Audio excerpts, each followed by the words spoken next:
తల్లి తండ్రిని కోల్పోయి పుట్టెడు దుఃఖంలో ఉన్న అశ్వినిని తన మేనత్త అయిన చాముండేశ్వరి దగ్గరకు తీసుకునే నెపంతో తనని తన ఇంట్లోనే ఉంచుకొని చదివిస్తుంది. తన ఆస్తిని అంతా కాజేయాలి అని నానా రకాల ప్రయత్నాలు చేస్తుంది.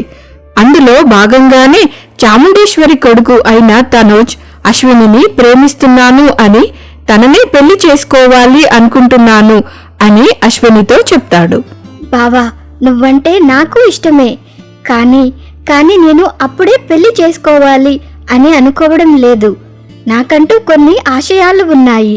ముందు అవి నెరవేరాలి, ఆ తరువాతే పెళ్లి అన్న అశ్విని మాటలు విన్న తనోజ్కి ఆకాశం నెత్తిమీద పడినంత పని అవుతుంది. కాని బయటకు మాత్రం, అశ్విని, నీకు నేనంటే ఇష్టం అన్నావు, అది చాలు అశ్విని నాకు అని తనోజ్ తన మనసులో, సరేలే, ముందైతే నేను ఇష్టం అని చెప్పింది కదా, ఇప్పటికీ అది చాలులే. ఇంకా ఎక్కువగా ఫోర్స్ చేస్తే కనుక నేను సెల్ఫిష్ అనుకుంటుంది, మొదటికే మోసం కూడా వస్తుంది. మిగతా విషయాలు అన్నీ అమ్మ చూసుకుంటుందిలే. రాత్రి అందరూ కలిసి భోజనాలు చేసిన తర్వాత తనోజ్ అశ్వినికి మధ్య జరిగిన సంభాషణ అంతా చెప్తాడు. ఆ మాటలు విన్న చాముండేశ్వరి ఏమీ ఎరగనట్టుగా, రేయ్ తనోజ్, ఏంట్రా నువ్వు చేసిన పని?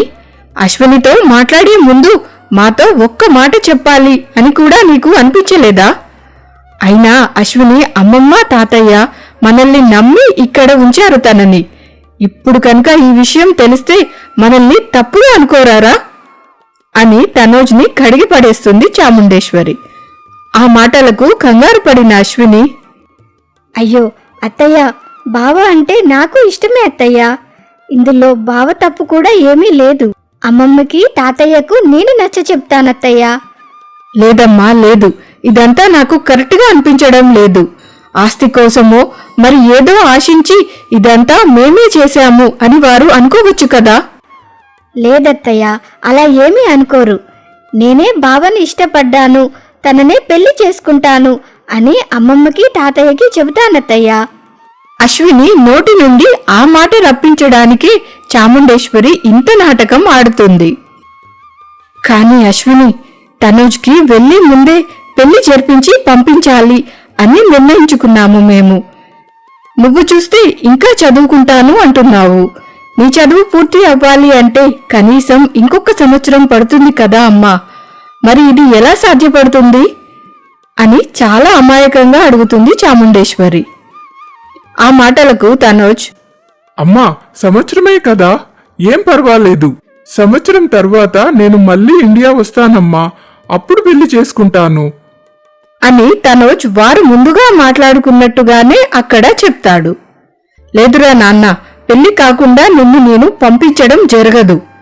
నువ్వు పెళ్లి చేసుకోకుండా వెళ్ళి అక్కడ ఏ తెల్ల దొరసాని వలలోనూ పడి దాన్ని కనుక పెళ్లి చేసుకుని తీసుకువచ్చావు అంటే అప్పుడేంటి నా పరిస్థితి?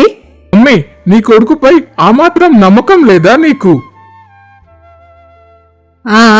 ఆ జానకమ్మ కొడుకు కూడా ఇలాంటివే పెద్ద పెద్ద డైలాగులు చెప్పే వెళ్ళాడు. కాని ఏం చేశాడ్రా వాడు? సంవత్సరం తిరిగేసరికి ఒక తెల్లతోలు పిల్లను తెచ్చి మీ కోడలు అని ఇంటి ముందు నిలబెట్టాడు. ఆ సంఘటన ఇంకా నా కళ్ళ ముందే ఉందిరా. అందుకని అశ్విని చదువుని మధ్యలో ఆపడం కూడా కుదరదురా. నా మాట విని నేను చూపించే సంబంధాల్లో ఎవరినో ఒకరిని చూసి పెళ్లి చేసుకో అని తెగేసి చెప్పేస్తుంది చాముండేశ్వరి. ఆ మాటలకు కోపం వచ్చినట్టుగా నటిస్తున్న తను బయటకు వెళ్లిపోతాడు. అది చూసిన చాముండేశ్వరి, పల్లవి వారి వారి గదుల్లోకి వెళ్లిపోతారు. అశ్విని మాత్రం ఏం చేయాలో అర్థం కాక అలాగే సోఫాలో కూర్చుండిపోతుంది. కాసేపటి తరువాత పల్లవి అశ్విని దగ్గరికి వస్తుంది. అశ్విని, అమ్మ ఎంత మొండిదో అన్నయ్య కూడా అంతే. కుదరకపోతే ఫారిన్ ఆఫర్ని అయినా వదిలేస్తాడు, కానీ తన పంతాన్ని మాత్రం వదలడు. మనం ప్రేమించేవారు మనకి దక్కాలి అంటే ఒక్కొక్కసారి మనం కూడా మనకి నచ్చిన వాటిని వదులుకోవాల్సి వస్తుందేమో అశ్విని. ఒక్కసారి ఆలోచించు నువ్వే అని అశ్విని ఏం చెయ్యాలో చెప్పకనే చెప్పేస్తుంది పల్లవి. దాంతో అశ్విని తను ఎదురు చూడని సందిగ్ధ స్థితిలో పడిపోతుంది. అప్పటికి ఏమీ మాట్లాడకుండా మౌనంగా ఉండిపోతుంది. ఎప్పుడూ నవ్వులతో మాటలతో సందడిగా ఉండే ఆ ఇల్లు ఒక్కసారిగా నిశ్శబ్దంగా మారిపోతుంది. ఇంతలో తనోజ్ తన చెల్లికి ఫోన్ చేసి, పల్లవి, ఏంటి అక్కడ అప్డేట్స్? అశ్విని మన దారికి ఏమైనా వచ్చిందా అని అడుగుతాడు. ఆ సమయంలో అశ్విని పక్కనే ఉండడంతో పల్లవి నో అని మాత్రమే చెప్పి ఫోన్ కట్ చేసేస్తుంది. ఇంత తొందరగా దారికి వస్తే నువ్వు అశ్విని ఎలా అవుతావులే? నీకు ఈ డోస్ సరిపోదు, ఇంకా డోస్ పెంచాలి అనుకొని తనోజ్ ఆ రాత్రికి ఇంటికి రావడమే మానేస్తాడు. దాంతో పల్లవి కంగారు పడిపోయినట్టుగా నటిస్తూ, అమ్మా అమ్మా అన్నయ్య ఇంకా ఇంటికి రాలేదు. ఒక్కసారి అన్నయ్యకి ఫోన్ చేయవా నువ్వు? నేను ఫోన్ చేస్తుంటే తను అస్సలు లిఫ్ట్ చేయట్లేదమ్మా అని తెగ నటించేస్తుంది. దాంతో చాముండేశ్వరి తనోజ్కి ఫోన్ చేస్తుంది. అయినప్పటికీ తనోజ్ వారి పథకంలో భాగంగానే ఫోన్ని లిఫ్ట్ చేయడు. అమ్మా పల్లవి, అన్నయ్య ఫోన్ లిఫ్ట్ చేయడం లేదే, నాకేంటో కంగారుగా ఉందమ్మా. అమ్మా నువ్వు కంగారు పడకు, నేను కూడా ట్రై చేస్తాను ఉండు అని పల్లవి కూడా చాలాసార్లు ఫోన్ చేస్తుంది. దాంతో చాముండేశ్వరి దొంగ ఏడుపుని మొదలు పెడుతుంది. అయ్యో అయ్యో నా బిడ్డ ఎన్ని పూజలు నోములు చేస్తే పుట్టాడో, ఏమైనా అఘాయిత్యం చేసుకున్నాడో ఏంటో, అసలే వాడు చాలా మొండివాడు. అమ్మా పల్లవి, నా కాళ్ళు చేతులు ఆడడం లేదమ్మా అని తెగ నటించేస్తుంది చాముండేశ్వరి. ఆ మాటలకు కంగారు పడిన అశ్విని, అత్తయ్య కంగారు పడకండి, బావ అలాంటి పిచ్చి పని ఎప్పుడు చెయ్యడత్తయ్యా, నేను కాల్ చేసి చూస్తాను అని అశ్విని ఫోన్ చేస్తుంది. కాసేపటికి తనోజ్ అశ్విని ఫోన్ లిఫ్ట్ చేస్తాడు. బావా ఏంటి బావా చిన్నపిల్లవాడిలా చేస్తున్నావు నువ్వు? నీకోసం ఇంట్లో అందరం ఎంత కంగారు పడుతున్నామో తెలుసా? నువ్వు ఎక్కడ ఉన్నా సరే ముందు ఇంటికి రా అని గట్టిగా అరిచి ఫోన్ కట్ చేసేస్తుంది. కాసేపటి తరువాత తనోజ్ తీరిగ్గా ఇంటికి తిరిగి వస్తాడు. తనోజ్ని చూసిన చాముండేశ్వరి, రే తనోజ్ వచ్చావా? ఎందుకురా ఇలా చేశావు? నా ప్రాణం పోయినంత పని అయింది తెలుసా నీకు అని బాగా ఏడ్చేస్తుంది. ఇది అంతా చూస్తున్న అశ్విని తన వల్లే ఇదంతా జరుగుతుంది అని చాలా బాధపడుతుంది. అలా వారం రోజులు గడుస్తాయి. ఇల్లంతా నిశ్శబ్దం. ఎవరూ ఎవరితోనూ సరిగ్గా మాట్లాడుకోరు. పాపం ఇంటిల్లపాది బాగా ఆలోచించి పకడ్బందీగా వేసిన వలలో పడిపోయాను అన్న విషయం తెలియక తన కలలను కూడా వదులుకొని తనోజ్ని పెళ్లి చేసుకోవడానికి ఒప్పుకుంటుంది అశ్విని. ఈ విషయం తన బంధువులకు, అమ్మమ్మ తాతయ్యకు కూడా తనే చెబుతుంది. ఆ మాటలు విన్న అందరూ షాక్ అవుతారు.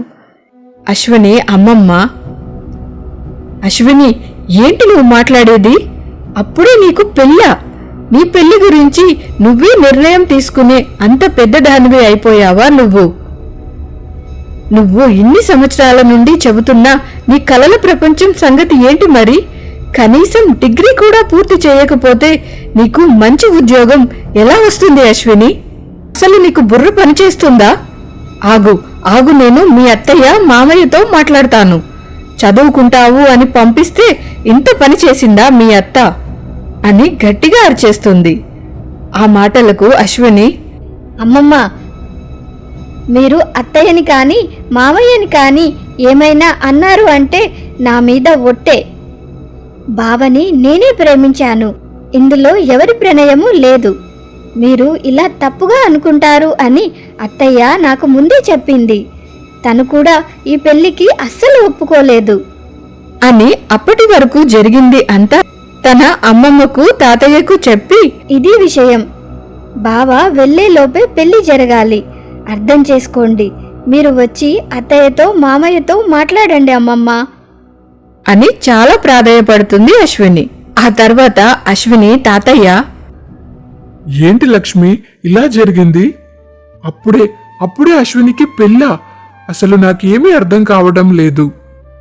ఆ మాటలకు లక్ష్మమ్మ అశ్విని చెప్పిన దాన్ని బట్టి చాముండేశ్వరి తన కుటుంబ సభ్యులది ఏ తప్పు లేదు అని భావించి, ఏవండి, ఏం జరిగినా మన మంచికే అంటారు కదా, అమ్మలా చూసుకునే మేనత్తే అశ్వినికి అత్తయ్య అయితే అంతకంటే ఏం కావాలండి? చదువు అంతా పూర్తి అయిన తరువాత ఒకవేళ మనం బయట సంబంధాలు చూసినా వీళ్ళంత ప్రేమగా బయట నుండి వచ్చిన వాళ్ళు చూసుకుంటారా చెప్పండి? మనం చూస్తే కాటికి కాళ్ళు చాపుకొని కూర్చున్నాము. ఇంకా మీరు ఏమీ ఆలోచించకండి, ఈ సంబంధానికి ఒప్పుకోండి అని తన భర్తకి చెబుతుంది లక్ష్మమ్మ. కానీ లక్ష్మి, మరి తన చదువు సంగతి ఏంటి? అబ్బాయికి మంచి ఉద్యోగం, మంచి జీతం, మన అశ్విని పేరు మీదే కోట్ల ఆస్తి ఉంది కదా అని బదులిస్తుంది. అలా 2 రోజులు గడిచిన తరువాత అశ్విని అమ్మమ్మ తాతయ్య బాగా ఆలోచించుకొని తనోజ్ ఇంటికి వస్తారు. పెద్దవాళ్ళు అందరూ కూర్చొని మాట్లాడుకొని ఇద్దరి వివాహం ఖాయం చేస్తారు. అనుకున్నట్టుగానే ఒక మంచి ముహూర్తాన వివాహం జరిపిస్తారు. ఆ తరువాత చాముండేశ్వరి తనోజ్తో, రేయ్ తనోజ్, మనం చేరుకోవలసిన గమ్యాన్ని విజయవంతంగా చేరుకున్నాంరా, చాలా సంతోషంగా ఉందిరా. కానీ తర్వాత జరగబోయేది ఎలారా? నీ ఫారిన్ ప్రయాణం సంగతి ఏం చేద్దాం? అడిగేవారికి ఏం సమాధానం చెప్పాలి నేను అని అంటుంది. ఆ మాటలకు తనోజ్, మమ్మీ, నువ్వు కంగారు పడకు, దానికి నా దగ్గర ఒక ప్లాన్ రెడీగానే ఉంది. చెప్పరా బాబు, నా కాళ్ళు చేతులు ఆడడం లేదు. ఒక్క 6 నెలలు ఫారిన్ ట్రిప్ పోస్ట్ పోన్ అయ్యింది అని అందరికీ చెప్పి ఈ 6 నెలల్లో ఇంట్లో ఖాళీగా ఉండడం ఎందుకు అని అశ్వినిని కాలేజ్కి పంపిద్దాం. ఈ 6 నెలల వ్యవధిలో అశ్విని గర్భవతి అయ్యింది అంటే దాంతో దాన్ని అష్టదిగ్బంధనం చెయ్యవచ్చు మమ్మీ. సరేలే, నేను అడిగిందేంటి, నువ్వు చెబుతుందేంటి? నేను నీ ఫారిన్ ట్రిప్ సంగతి అడుగుతున్నాను. అబ్బా ఆగు మమ్మీ, అక్కడికే వస్తున్నాను. ఎందుకలా కంగారు పడిపోతావు? ఒక్కసారి కనుక అశ్విని ప్రెగ్నెంట్ అని తెలియగానే నాకు యాక్సిడెంట్ అయ్యింది అని, ఫారిన్ ట్రిప్ నుండి నన్ను తీసేసి వేరే వాళ్ళను పంపుతున్నారు అని, ట్రీట్మెంట్ ఖర్చుల కోసం అని చెప్పి అశ్విని పేరు మీద ఉన్న డబ్బుని తీపిద్దాం. కుదిరినంత వరకు అన్నీ నా పేరున మార్పిచ్చేద్దాం. ఆ తర్వాత ఇంకా అది ఏమీ చేయలేదమ్మా. మన చేతిలో తోలు బొమ్మలా మారుతుంది. మనం ఎలా ఆడిస్తే అలా ఆడాల్సిందే అని క్రూరంగా నవ్వుతాడు తనోజ్. రేయ్, నువ్వు చెప్పేది వినడానికి చాలా బాగుందిరా, కానీ అని తడబడుతూ ఉంటుంది చాముండేశ్వరి. ఏంటి మమ్మీ కానీ? అదేరా, ఇదంతా జరుగుతుంది అంటావా? ఇప్పటి వరకు మనం వేసిన ఏ ప్లాన్ అయినా ఫెయిల్ అయిందా చెప్పు? ఇది అంతే. డోంట్ వరీ మామ్ అని చెప్పి తన గదిలోకి వెళ్తాడు. అక్కడ అశ్విని అందంగా అలంకరించుకొని చేతిలో పాల గ్లాస్తో తనోజ్ కోసం ఎదురు చూస్తూ ఉంటుంది. అశ్వినిని చూసిన తనోజ్ తన దగ్గరకు వెళ్ళి, అశ్విని, నా కోసం నువ్వు ఎంతగానో ప్రేమించే నీ చదువుని, నీ కలల్ని అన్నీ త్యాగం చేశావు. నేనేం చేసి నీ రుణం తీర్చుకోగలను అశ్విని? బావా, ఏంటి ఆ మాటలు? రుణమని చాలా పెద్ద మాటలు మాట్లాడేస్తున్నావు. నేనేం చేసినా నా ఇష్టపూర్వకంగానే చేశాను కదా అని బదులిస్తుంది. ఆ మాటలకు తనోజ్, అందుకే కదా ఇంత సమయం పట్టింది అని తన మనసులో అనుకుంటాడు. అలా వారం రోజులు గడుస్తాయి. అశ్విని అమ్మమ్మ ఒకరోజు ఫోన్ చేసి, అమ్మా, అబ్బాయి తన ఫారిన్ ప్రయాణం గురించి ఏమైనా చెప్పాడా అని అడుగుతుంది. లేదమ్మమ్మ, ఇంకా ఏమీ చెప్పలేదు. ఈరోజు ఆఫీస్ నుండి వచ్చాక కనుక్కొని నీకు చెప్తానులే. ఆ రోజు భోజనాలు పూర్తి అయిన తరువాత అశ్విని, బావా, ఫారిన్ ట్రిప్ ఏమైంది? నువ్వు ఈ మధ్య ఆ విషయం గురించి ఏమీ మాట్లాడడం లేదు అని అడుగుతుంది. ఆ మాటలకు తనోజ్, ఏంటి ఫారిన్ ట్రిప్ అని ఓ నస. ఇప్పుడు ఫారిన్ వెళ్ళకపోతే చచ్చిపోతామా? అని ఇన్ని సంవత్సరాలలో ఎప్పుడూ లేని విధంగా కొత్తగా వింతగా ప్రవర్తిస్తాడు. నిజానికి తనోజ్ నిజ స్వరూపం అదే. ఇంకా వివాహం జరిగిపోయింది కాబట్టి ఇకపై నటించవలసిన అవసరం లేదు అని మెల్లగా తన ఒరిజినల్ క్యారెక్టర్ని అశ్వినికి పరిచయం చేస్తాడు. ఒక్కసారిగా ఆ వింత ప్రవర్తనను చూసిన అశ్విని కంటి నుండి నీరు ధారలా కారిపోతుంది. పాపం గుక్కపెట్టి ఏడుస్తున్న అశ్వినిని కనీసం ఓదార్చకుండా బయటకు వెళ్లిపోతాడు తనోజ్. కాసేపటికి బయటకు వచ్చిన తనోజ్, అయ్యో, అనవసరంగా తొందరపడ్డానా ఏంటి? అశ్విని ప్రెగ్నెంట్ అయ్యే వరకు ఓపిక పట్టాల్సింది అని అనుకొని ఇంటికి తిరిగి వస్తూ అశ్వినికి ఇష్టమైన స్వీట్స్ తీసుకొని వస్తాడు. Ashwini, I'm very sorry Ashwini. నేను అసలే ఆఫీస్ టెన్షన్లో ఉన్నాను. నా బాస్తో నాకు రోజు ఇదే విషయంలో గొడవ. ఎందుకో తెలియదు, సడన్ గా ఈ ట్రిప్లో చాలా చేంజెస్ వచ్చేశాయి. అనుకోని విధంగా ఎన్నో జరిగిపోయాయి. అంతేకాదు డియర్, ఫారిన్కి వెళ్ళడానికి ఇంకా 5-6 నెలలు పట్టేలా ఉంది. నువ్వే కాదు అశ్విని, అమ్మ, నాన్న, తెలిసిన వారు అందరూ ఇదే విషయం గురించి అడుగుతూ ఉంటే నాకు చాలా చిరాగ్గా ఉంది. ఆ చిరాకులో నీపై అరిచేశాను. ఐఎమ్ వెరీ సారీ అశ్విని అని తనని బాగా కాకాపడతాడు. ఆ విషయం విన్న అశ్విని, పాపం బావ మనసుని కాస్త కూడా అర్థం చేసుకోకుండా నేనే తప్పుగా ప్రవర్తించానా అని తనని తానే దూషించుకుంటుంది. అయ్యో లేదు బావా, నేనే నీకు సారీ చెప్పాలి. విషయమేంటో తెలియకుండా అందరిలానే నేను కూడా నిన్ను విసిగించాను అని చెబుతుంది. థ్యాంక్ యూ డియర్, నన్ను అర్థం చేసుకున్నందుకు. అలా ఒక 3 నెలలు గడుస్తాయి. ఇంట్లోని వారు అందరూ నెమ్మదిగా వారి వారి నిజ స్వరూపాలను అశ్వినికి పరిచయం చేయడం మొదలు పెడతారు. ఒకరోజు అశ్విని ఉదయాన్నే కాలేజ్కి వెళ్తూ, అత్తయ్య, కాలేజ్కి బయలుదేరుతున్నాను, లంచ్ బాక్స్ ఇస్తారా అని అడుగుతుంది. ఆ మాటలకు చాముండేశ్వరి, ఇప్పుడు నువ్వు ఈ ఇంటి కోడలివి. మా అందరి మంచి చెడ్డలు చూడాల్సింది కూడా నువ్వే. ఇంకా నీకు వండి బాక్సులు పెట్టడం కుదరదు. నువ్వే వంట చేసి నీ బాక్స్ తీసుకుని వెళ్ళు అని అశ్వినితో అంటూనే మరొక వైపు తన కూతురు పల్లవిని పిలిచి, అమ్మా పల్లవి, బాక్స్ తీసుకో అమ్మా అని చెబుతుంది. మేనత్తలో వచ్చిన మార్పును చూసిన అశ్వినికి ఏమీ అర్థం కాదు. ఒక్కసారిగా తన ప్రపంచమంతా తల్లకిందులు అయినట్టుగా అనిపిస్తుంది. ఎందుకంటే అశ్విని అందరికంటే ముందు తన మేనత్తనే తన తల్లిగా స్వీకరిస్తుంది. దాంతో అశ్విని బరువెక్కిన గుండెతో ఏమీ మాట్లాడకుండా బయటకు వచ్చేస్తుంది. ఏంటి, రోజు నిన్ను పికప్ చేసుకొని డ్రాప్ చేయడానికి నేనేమైనా ఓలాలో ఊబర్లో పనిచేస్తున్నాను అనుకుంటున్నావా నువ్వు? ఆటోలో వచ్చేసేయ్ అని చెప్పి వెళ్ళిపోతుంది. ఆ మాటలు విన్న అశ్వినికి రెండవసారి గట్టిగా తన మనసుకి దెబ్బ తగులుతుంది. పల్లవి తన ఆడపడుచే అయినప్పటికీ తనని ఎప్పుడూ ఒక మంచి స్నేహితురాలిగానే చూస్తుంది.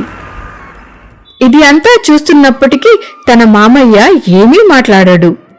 ఆ క్షణం అశ్వినికి ప్రపంచమంతా తలకిందులుగా మారిపోతుంది.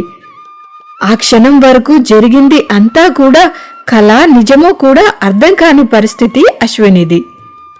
ఆ రోజుకి ఆటోలో కాలేజీకి వెళ్ళిపోతుంది. సాయంత్రం కూడా పల్లవి అశ్విని కోసం వెయిట్ చేయకుండా ఇంటికి బయలుదేరిపోతుంది. అలా పల్లవి వెళ్ళిపోవడం చూసిన అశ్విని చాలా బాధపడుతుంది. తన వల్ల ఏదైనా పొరపాటు జరిగిందేమో, అందుకే అందరూ ఇలా ప్రవర్తిస్తున్నారేమో అని తను చెయ్యని తప్పుకి కూడా తననే నిందించుకొని తనోజ్కి ఫోన్ చేస్తుంది. తనోజ్ అశ్విని ఫోన్ని లిఫ్ట్ చేసి, అశ్విని, నాకు రావడం కుదరదు, నువ్వు ఆటోలో వెళ్ళిపోవా అని చెప్పి ఫోన్ కట్ చేసేస్తాడు. ఆ మాటలకు అశ్విని మనసు నొచ్చుకుంటుంది. ఇంకా చేసేది ఏమీ లేక ఆటో ఎక్కి ఇంటికి వెళ్లేసరికి చాలా లేట్ అయిపోతుంది. దాంతో చాముండేశ్వరి, ఏంటి తిరుగుళ్ళు పూర్తయ్యాయా? పల్లవి ఎప్పుడూ ఇంటికి వచ్చింది, నీకెందుకు ఇంత ఆలస్యం అయ్యింది అని గట్టిగా అరుస్తుంది. అత్తయ్య, అది మరి పల్లవి నా కోసం ఆగలేదత్తయ్య. నేను ఆటో పట్టుకొని వచ్చేసరికి బాగా ఆలస్యమైంది అత్తయ్య. ఏంటి, నా కూతురు మీదే నాకు చాడీలు చెప్తున్నావా? చెప్పింది చాలే కాని వెళ్ళి వంట పని చూడు అని ఆర్డర్ వేస్తుంది. అశ్వినికి కాలేజీలో సబ్మిట్ చేయవలసిన ప్రాజెక్ట్ వర్క్ చాలా ఉంటుంది. కానీ ఆ మాట చెప్పేలోపే చాముండేశ్వరి అక్కడి నుండి వెళ్ళిపోతుంది. వంట చేయడం అస్సలు అలవాటు లేని అశ్విని తన అత్తగారి దగ్గరకు వెళ్ళి, అత్తయ్య, నాకు వంట చేయడం రాదత్తయ్యా అని అంటుంది. ఆ మాటలకు చాముండేశ్వరి, ఎవరికీ పుట్టుకతో అన్నీ రావు, నేర్చుకుంటే అవే వస్తాయి. ఆ యూట్యూబ్ ఏదో ఉంది కదా, దాంట్లో చూసి చెయ్యి అని చెప్పి నిర్దాక్షిణ్యంగా అశ్వినిని అక్కడి నుండి పంపించేస్తుంది. అసలు వంటలే రాని అశ్విని చేతులు కాల్చుకుంటూ ఏదో కింద మీద పడి వంట పూర్తి చేస్తుంది. అసలు ఈ వంటని కుక్కలు కూడా ముట్టవు తెలుసా, ఉప్పు కసం అని బాగా తిడుతుంది. అత్తయ్య, మీకు తెలుసు కదా నాకు వంట చేయడం రాదు అని. ఎవరికీ పుట్టడంతోటే అన్నీ రావు అని నేను ముందే చెప్పాను కదా, నేర్చుకోవాలి, నేర్చుకుంటే అన్నీ వస్తాయి అని మరొకసారి గట్టిగా అరుస్తుంది. ఈ దెబ్బతో అశ్వినికి మెల్లిమెల్లిగా తన చుట్టూ ఏం జరుగుతుందో అన్న విషయం అర్థమవుతుంది. ఆ తర్వాత పల్లవి, అమ్మ ఏంటే అలా అరిచేశావు? ఇంకా దాని ఆస్తి అంతా మన చేతికి రాలేదు కదా. ఒకవేళ అది ఇక్కడ జరిగిందంతా తన అమ్మమ్మకు తాతయ్యకు కనుక చెబితే అప్పుడేంటే మన పరిస్థితి? అలా చెప్పే అవకాశమే లేదే తల్లి, ఎందుకంటే దాని నోటితో అదే చెప్పింది కదా. బావ అంటే నాకిష్టం, నేను బావనే పెళ్లి చేసుకుంటాను అని. ఇందులో ఎవరి బలవంతము లేదు అని మరీ చెప్పింది కదా. ఇప్పుడు వారితో ఈ విషయం ఎలా చెబుతుంది చెప్పు? మనం మన ఒరిజినల్ క్యారెక్టర్స్ లోకి వచ్చాము, కానీ మన కథానాయకుడు ఇంకా తన ఒరిజినల్ క్యారెక్టర్ని పూర్తిగా చూపించలేదు కదా. మరేం పర్వాలేదులే, వాడే చూసుకుంటాడులే అని చాలా నిర్లక్ష్యంగా చెబుతుంది చాముండేశ్వరి. ఆ రోజు సాయంత్రం తనోజ్ ఇంటికి తిరిగి వస్తాడు. భోజనాలు పూర్తి అయిన తరువాత అశ్విని ఇంట్లో జరిగే విషయాల గురించి తనోజ్తో చెప్పాలా వద్దా అని ఆలోచిస్తూ తన ప్రాజెక్ట్ వర్క్ చేసుకుంటూ ఉంటుంది. ఇంతలో తనోజ్, అబ్బా అశ్విని, రా పడుకుందాం. ఎంతసేపు బుక్స్ తోటే కూర్చుంటావా నువ్వు? బావా, అది ప్రాజెక్ట్ వర్క్ చాలా ఉంది బావా, రేపే సబ్మిట్ చేయాలి. నువ్వు పడుకోవా అని అంటుంది. కాలేజ్ నుండి వచ్చిన దగ్గర నుండి ఇప్పటి వరకు ఏం చేశావు నువ్వు? ఇప్పుడు పుస్తకాలు ముందేసుకొని కూర్చున్నావు అని గట్టిగా అరిచేస్తాడు. దాంతో అశ్వినికి ఏం చెయ్యాలో ఏం చెప్పాలో కూడా అర్థం కాక తన బుక్స్ ని మూసేస్తుంది. అలా మరొక 2 నెలలు గడిచిపోతాయి. ఇంట్లో తన పట్ల జరిగే అరాచకాలు మరింతగా మితిమీరిపోతాయి. మరుసటి భాగంలో చూద్దాం. ఇంతవరకు చూశారంటే ఈ కథ మీకు నచ్చింది అని అనుకుంటున్నాను. నచ్చినట్టయితే please subscribe to our channel and like చేయడం మాత్రం మర్చిపోకండి. మీరు చేసే ఈ చిన్న లైక్ ఈ కథ మరింత మందికి చేరుకోవడానికి సహాయపడుతుంది. అలాగే మరొక మంచి కథలో మళ్ళీ కలుద్దాం. అంతవరకు సెలవు. నమస్కారం.